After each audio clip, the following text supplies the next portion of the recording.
Hey guys, welcome to tonight's call. We're not going to have any slides, so I'm not at my own place. So I'm currently traveling on the road, but so it's all good. So we're just going to chat tonight, and so hopefully you have um, your what's. So let me know if you can see me. We were having a little difficulties earlier. So let me know if you can see me here. Um, and go from there. So let's see, share screen sharing. Okay. I believe you can see me. So we're on the law of design. Law of design. Okay. Law of design. To maximize growth, develop a strategy. To maximize growth, develop a strategy. Okay. So remember, the framework that we use is learn it, live it, and lead it. Learn it, live it, and lead it. So you plan, you or someone else might. So you plan, you or someone else might. Okay. You plan, you or someone else might. Okay. So I'm just on here by myself. So I'm not sure what's going on here. Let's see here. Oh, Larry. Okay. Hey, buddy. Okay. So plan, you or someone else might. Um, So let's continue to keep going. Okay. So glancing backwards, planning forward. So glancing backwards, planning forward. So those that are jumping on, we're not going to have any slides. I'm currently out of town, but it's okay. So we're talking about the law of design. The law of design. To maximize growth, you must develop strategy. To maximize growth, you got to develop strategy. So if you don't plan, you, someone else might. Okay. So glancing backwards, planning forward. Glancing backwards, planning forward. So let's look at that. The framework we want to look at, learning it.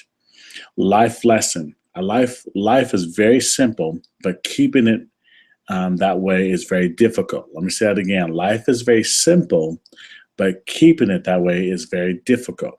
Life is simple when we make specific plans according to our specific values. Let me say that again. Life is simple when we make specific plans according to our specific values, Okay, so I want you to write that down. Life is simple when we make specific plans according to our specific values. Keeping plans simple can be found in these phenomenal questions. Here's some questions you want to ask yourself. Can it be received? Can I receive it personally? Sometimes for guys, we have a hard time receiving things personally from people. Okay. Can a person internalize it? Okay. So let's look at question one. Can it be received personally? Okay. Can a person internalize it? Can you internalize what you are seeing, feeling, and hearing? Okay. Can it be repeated easily? Is it reproducible? Is it easy to reproduce that goal? Is it easier to reproduce that the thing that you're strategizing, you're planning? Okay. Can it be transferred strategically? It depends on specific understanding, or can it be passed on through different cultures? So whatever your strategy is, whatever you are doing, whatever your goals are, is it attainable? Is it easy? Is it reliable? Can you make it happen for you? Are you making it difficult for others to grab hold of? Remember, goals, planning. Okay. So let's keep going. Designing your life is more important than designing your career. Designing your life is more important than designing your career. Many people get caught up on designing their career rather than designing your life. Who are you willing? Who are you willing? Who are uh, who are you willing most accurately determines what you do. Let me say it again. Who are you most accurately determines what you do. So who are you most accurately determines what you do.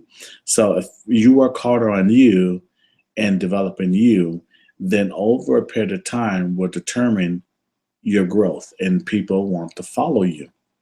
Planning should always be about who you are. Planning should be always about who you are, your leadership skills. It should be about who you are. Okay. You have to ask yourself the question, will I follow myself? Okay. Will I be able to lead myself? Okay. Let's keep going. Life is not a dress rehearsal. Now, that's so good. Life is not a dress rehearsal. Life comes with neither an instructional manual, or nor a chance to warm up. Okay, life just happens. It's like when you have a baby, your first baby. They give you no instruction manuals. You have to learn all of it learning by doing. And it's that old saying: it's caught and not taught. Okay, life also is true. It is also true that nothing about your past determines your future. Okay, let's keep going on in that. So now we're looking at living it. Okay, let's live this thing out. Remember, strategy, developing you, growing you, design, growing you. Developing a strategy depends on a system. Personal growth can and will be strategically or systematically. Okay, personal growth can and will come systematically. There's a saying in business: systems are the solution. Systems are the solution. Okay, systems are the solution. 5 effective systems. 1, considering the big picture. Here's number 1. Here's the big picture, the system. Considering the big picture, we must have an end result in mind when building an effective system. So what is your end in mind? What is your goals? 2015 is coming up. What is your goals for 2015? What are your business goals? What are your family goals? What is your personal growth goals? What is your spiritual goals? Okay. So you must see the end result in mind when building an effective system. What are all those? I just named a bunch of those. Make use of your priorities. What is the highest and best use of your time right now? What is the best use of your time right now? Okay, think about what are some of the things that I can be using right now? What is the best use of my time? Ask yourself the question, am I using my time effectively right now? Because today matters, okay? A good measurement of the outcome without a matrix of our own system, there is no way to know if we are succeeding. So if there's no matrix or measurement, we'll never know if we're really succeeding or growing. So you got to have a measuring stick, okay? Having that measuring stick. How do you know? Ask yourself, before you go to bed tonight, ask yourself the question about growth. Is there a way for me to measure my growth? Am I growing? Have I grown? What leaps have I made? What digress did I do? What barriers did I break? What areas am I growing in? What areas that I look in 2013 that I said I wanted to get done? Did I get those things? Those are measurable goals, okay? a good measurement of outcome. Without that, you can't measure where you're going, okay? Application. A good system answers the question, what now? Where can I use this? What now? Where can I use this? The application. A good system answers the question, what now? Where can I use this? Where can I use this? Where can I use this? When can I use this? And who needs to know this? Promote consistency. Let me tell you something. Consistency. You got to have a good system in place. Promote consistency. Promote your goals. Continue to promote your goals. A good system should predict the outcome reliable. This is a daily practice of doing the right thing over and over again. Remember, we talked about that earlier in a couple laws. Doing the right things over and over and over again, and you will live it. Okay. So when you live this law, you will show others the way and empower them to live it and to learn it and to live it too. Okay. Like we looked at the law of consistency a couple weeks ago. It's just having that system in place. So hang in here with me. I'm gonna tune into John Maxwell because I want you to hear how he puts this on it. So just hang in there. I'm not gonna lose you. Hold on. Just hang in there with me.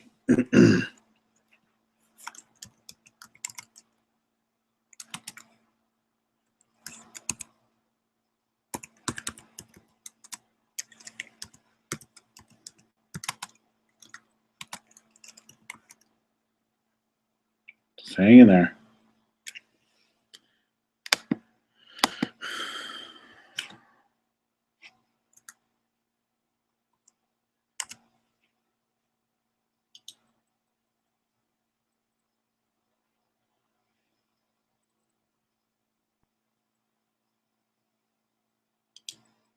Just hang in there, guys.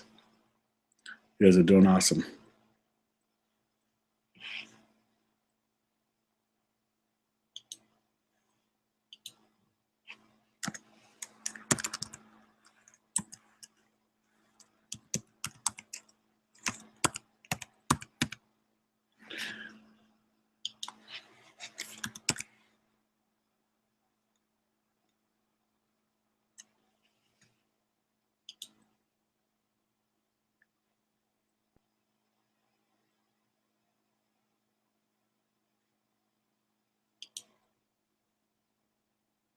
Okay, let me get this bad boy turned on here.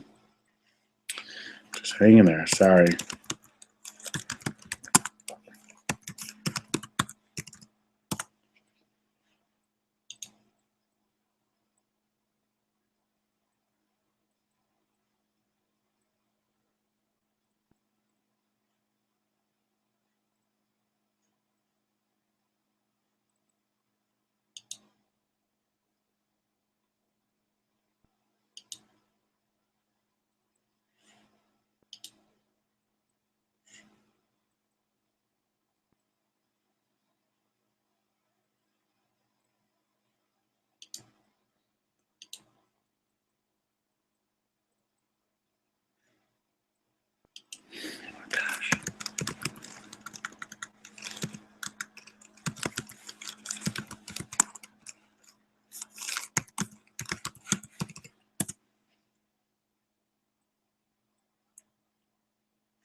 Okay, here we go.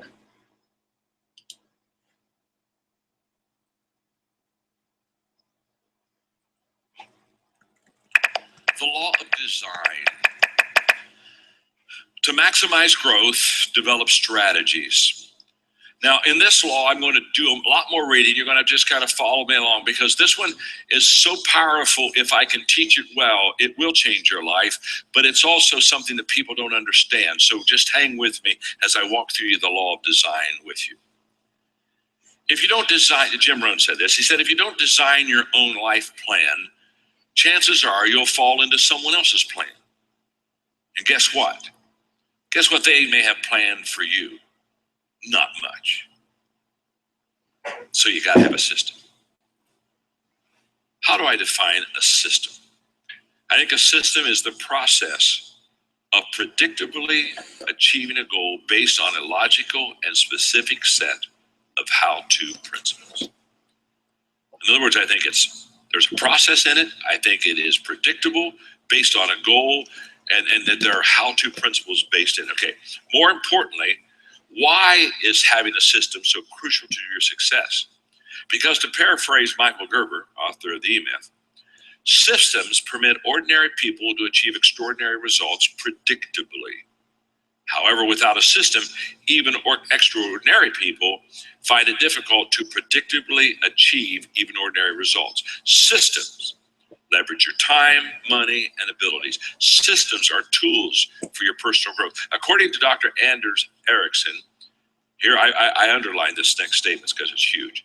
Improvement is related not just to practice, but to a particular kind of practice, something Ericsson calls deliberate practice. Ericsson has found that no matter the field of expertise, when it comes to the elite status, there is no correlation whatever between time in the profession and the performance levels. That's huge, folks. I hope you got that. There is no correlation at all between time you spend in your profession and your performance being excellent. That's why people all their life do one thing and they're never any good at it. And you kind of get staggered by it and say, you know what? After doing that for 20 years, you'd think they get good at it. And he said, no, don't ever mistake. And I tell people that all the time. Just because you're practicing something doesn't mean, can I tell you, I'm not gifted in music. So no matter how much I practice, it's not going to get better. That's what I tell people I tell guys on the golf range all the time as they're out there swinging that club. It ain't going to help. It ain't going to help. You're not that good. The only thing that's going to happen is you're going to keep more consistent in how you slice the ball, which is nice because then you'll find it in the same section of the woods every time. But it ain't going to help. It ain't going to help. Practice doesn't make perfect. Practice makes permanent. Unless you understand systems and get deliberate in how you practice. Okay, system statements 4 of them real quick. A system is a particular course of action intended to achieve an objective. 2, a system helps ordinary people achieve extraordinary results. These are all stated out of the previous things I read. Number 3, improvement is related to deliberate practice, a system. And 4, there is no correlation between time in the profession and the performance level. So the systems that I use in personal growth are such as, number 1, big picture. Big picture. Let me explain that. Once I understood that I was going to be forever on a personal growth plan and I was going to have to consume a lot of reading. I was going to have to read a lot because you got to read a lot if you're going to grow. Okay? One of the first things I did is I went and I took a speed reading course. Now I've taken 3 speed reading courses. Now, why did I take speed reading courses? Because if I'm going to have to read a lot, I need to assimilate material very quickly, so I need to get through it. So I can take a book and in about an hour and 20 minutes, I basically can tell you what the book says. I can pull out the top 80% of the things there.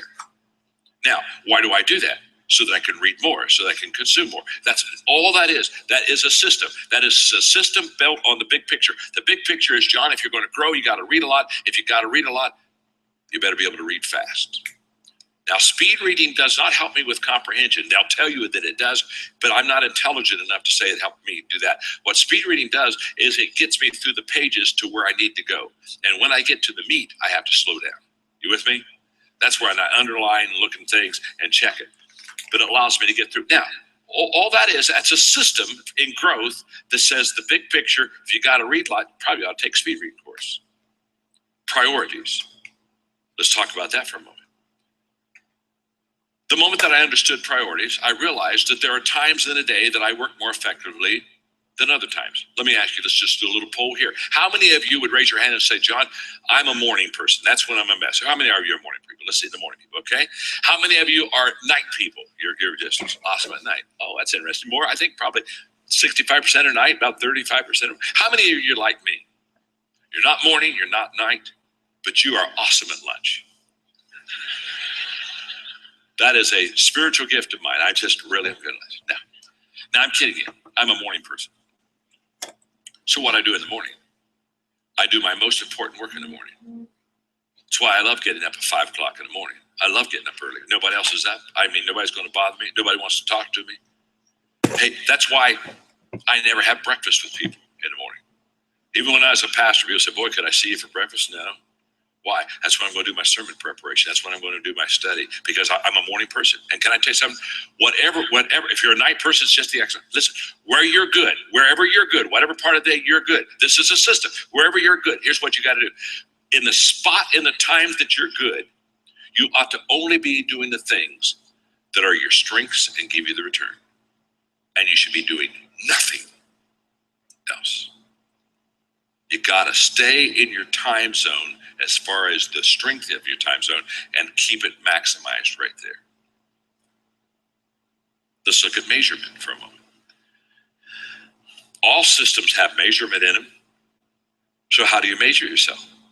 Again, one of my systems is the last week of every year, I review my whole previous year. And I get my calendar out, and I literally spend that last week going day by day, hour by hour, literally day by day, through everything I've done. And I write with my legal pad all the good things that happen, all the bad things that happen. There are people that I spent too much time with.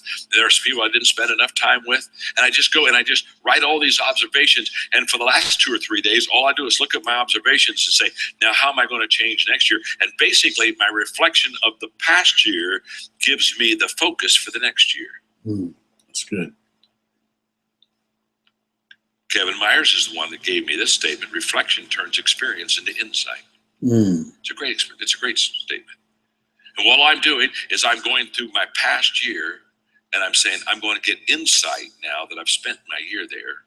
I've spent a year of my life there. I'm going to pull something out. It's a system. That's all it is. All I'm talking about is systems here for growth.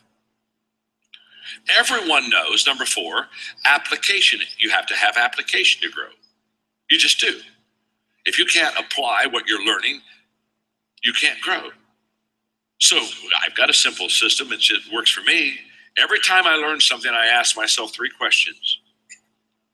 As soon as I learn it, I ask myself, where can I use this? When can I use this? Who needs to know it? Man, I determine that real quick. Because I know that as soon as I've learned something important, where can I use it? When can I do it? When's going to be my first opportunity? And by the way, the quicker you can use something you just learned, the greater that you learn it and the greater that you apply it. Number 5, organization. Of course, if you're going to grow, you got to be organized. You got to be able to prioritize. And what is the number 1 time waster? The number 1 time waster is looking for things that are lost. And do you know why people look for things that are lost? Because they didn't have a place to put them in the first place. They didn't have a system. How many of you have ever read a good book? Finished it, said it's a good book, put it on your bookcase. And about 2 or 3 months later, you're thinking about something you read in that book and you thought, boy, I read something in that book and that was really good. And you go back over and you pull that book down. And how many of you ever spent 30 minutes going through that book trying to find that statement again? How many of you done that before? Now, you know why you wasted your 30 minutes?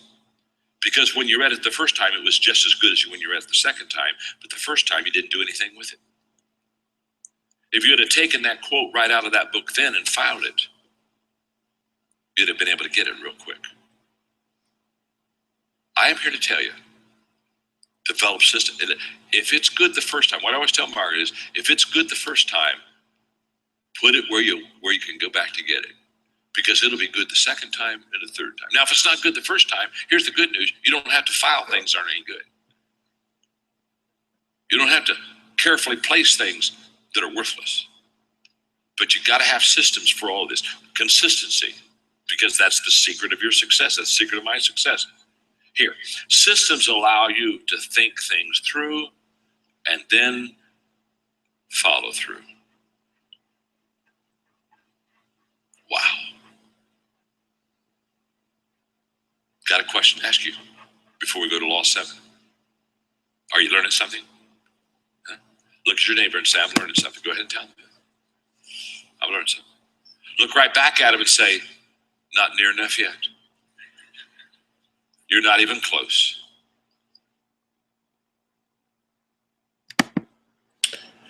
Oh, that was so good. That was absolutely amazing. Some of you weren't here last week. And so what I just thought about, I'm going to play the law of environment so that way you can get a little bit of that as well. So many of you weren't here last week. So we're going to play that real quick so you can kind of stay on track, and since you missed last week. So stay tuned to that real quick. The law of environment.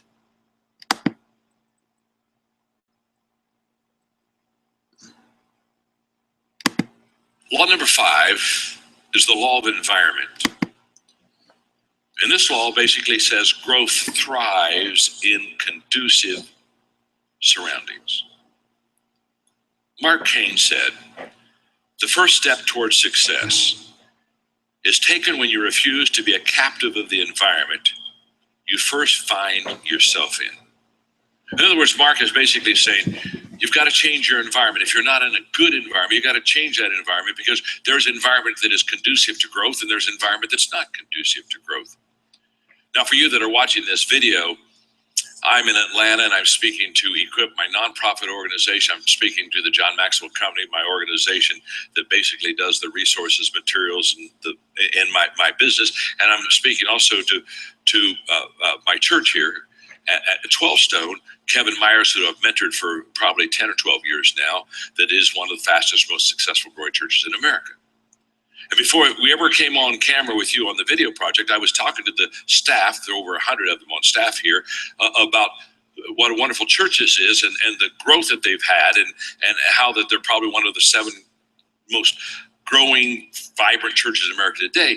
And I just stopped down now, and let me just say something to the staff now, but it fits this environment teaching very well. Staff, listen to me carefully. One of the reasons you're so good is because you are in an environment for success at 12 Stone. Do you understand that? Now, if you don't understand that, what you need to do is quit your job. And you need to go to another church. And in 1 week in another church, you'll understand what I just said. In fact, when people, Dan Ryland, who for so many years was my associate at Skyline, one of the things Dan, you and I do at exit interviews when people would leave, when staff would leave our church to go to another one, we'd wish them well. We wanted to have a good kind of last moment with them, but we look at the staff and we sit down and say, no, let us explain something. For years, you've been in a growth environment here. So you've been good. Can I tell you what? Let me explain a growth environment. When you're in a growth environment, you look better than you really are. Do you understand that? So you may be looking good right now, but let me just tell you, my name's John and I'm your friend. You're not that good. And if you think you are, leave this environment and go somewhere else and you'll find out what you're really good at. There'll be a level setting real quick in your life. Because when you're in a growth environment, everybody is lifted by the growth environment, and everybody does better, plays over their head, and looks better than any other time. Isn't that true? And by the way, let me turn it around. When you're in a bad environment for growth, I mean a negative environment. I grew up in a negative environment. I had to change my whole growth environment. I mean, I grew up with a bunch of people that moving backwards slowly was their definition of progress.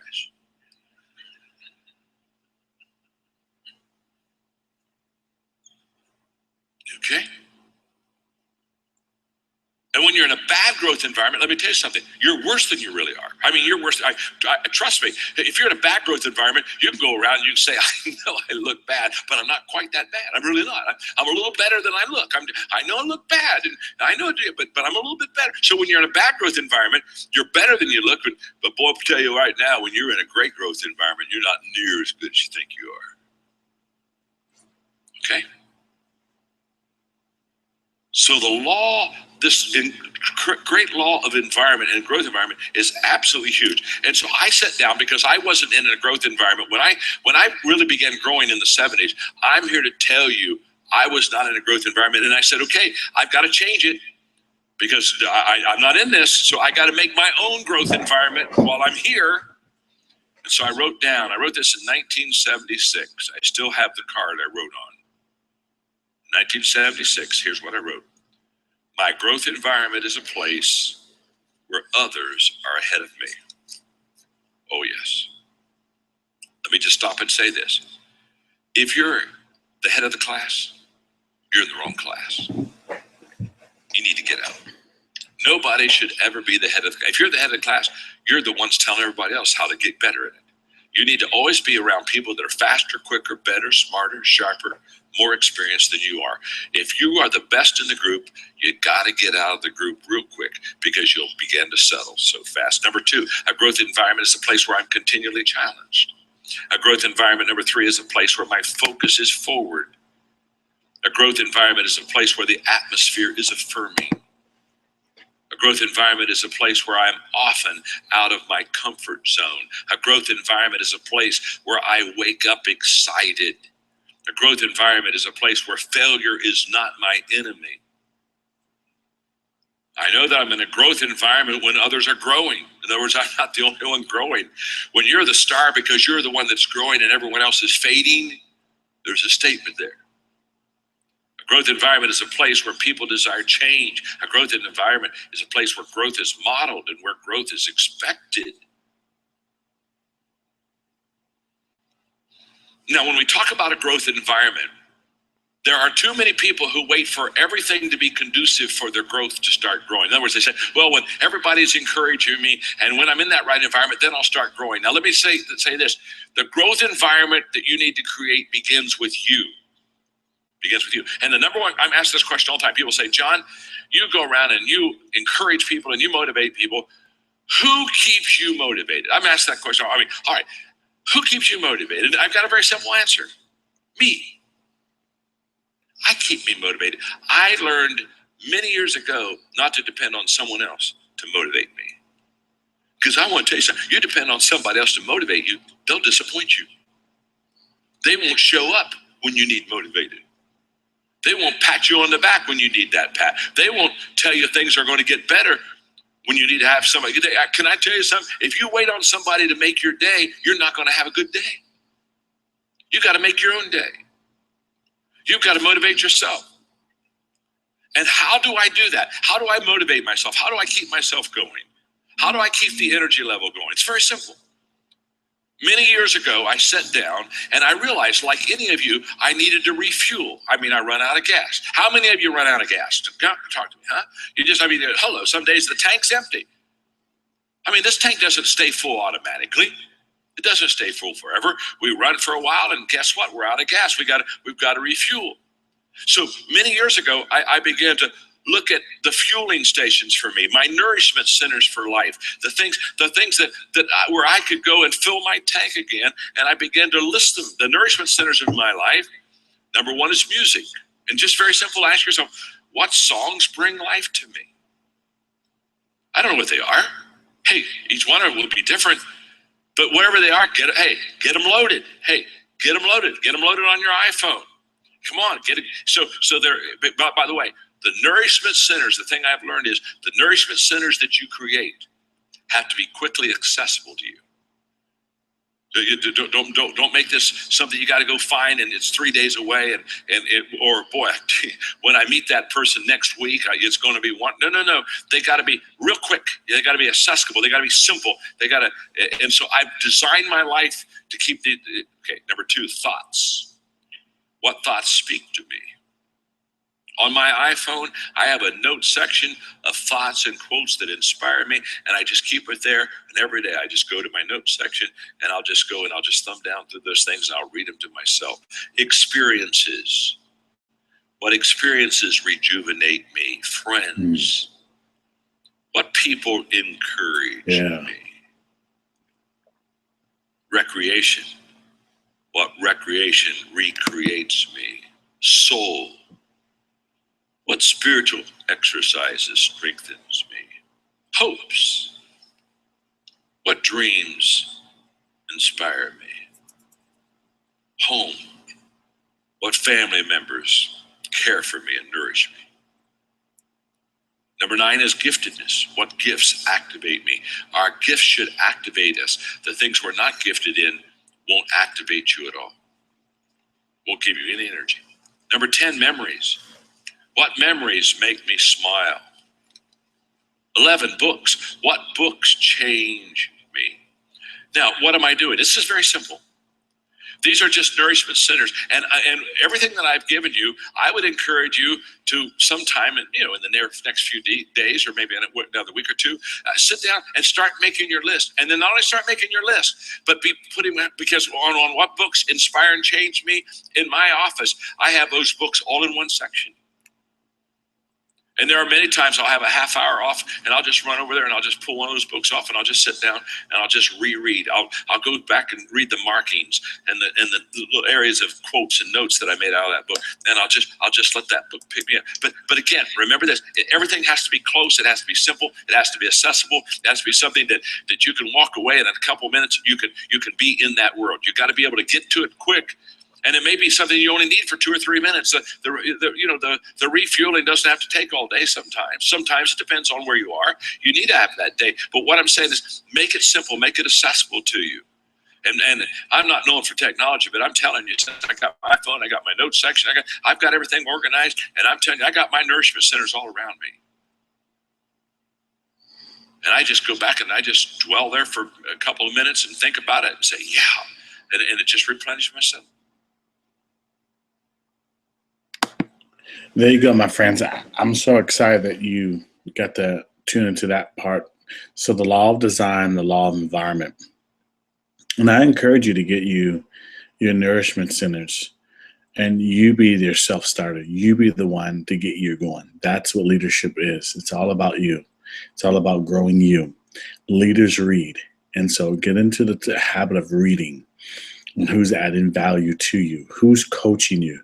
Do you have a coach? If you don't have a life coach, get a life coach. And it may cost you. Pay for that. I cannot tell you how many leaders spend thousands of dollars for personal growth. And so make that happen, so get things going. And I encourage you, find a coach. Say, hey, I need a coach. And I want to take some coaching sessions once a month, and what is it, and get that, and if you don't know what does and who does, and figure it out. You can go to our website, John Maxwell. We do the coaching and stuff like that. But I'm telling you, my friends, you guys got to get some coaching to keep growing, grow. All right, guys, you guys are awesome. I'm going to jump off here, let you guys go rest. I know some of you are in different parts of the country. And so I appreciate you staying up this late and growing. It means much to me, and the law of consistency, and we'll pick back up next week. Next Sunday night, have a good Thanksgiving. Don't eat too much. And we just pray that you be blessed. But keep in mind, grow. Find out where you can grow. You should be thinking about that. That should be the top of your game, to grow. Find a coach. All right, guys, be blessed, and I'll talk to you next week. Take care, and God bless you.